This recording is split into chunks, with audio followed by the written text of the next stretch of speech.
out a strike that eliminated Ibrahim Aqil, one of Hezbollah's most senior military commanders, a member of the Jihad Council. Since 2004, he has served as the head of Hezbollah's operations unit, in which he was responsible for Hezbollah's bombing attacks, anti-tank missile attacks, air defense, and other military fields. Aqil was one of the most wanted men on the planet, with a $7 million reward on his head for the 1983 bombing of the U.S. Embassy in Beirut and other terror attacks.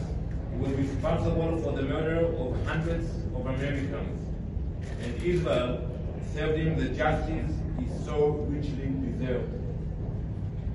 On October 8th, while Israeli civilians were still being slaughtered in the south by Hamas, Hezbollah unleashed hundreds of rockets at our civilians in the north. Since that day, Hezbollah has launched over 8,000 rockets at our civilians. They have forced over 60,000 people to flee their homes, becoming refugees in their own country. You can look at this image, which shows Hezbollah's advanced force scouting our communities. I refer you to Resolution 1701. They should not be next to our border. Look, you can see that one actually on the fence with Israel, planning a similar attack like we had coming from Gaza on October 7th.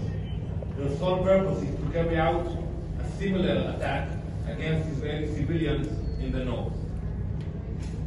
If Hezbollah is not pushed back from our border to north of the Litani River through diplomatic efforts, Israel will be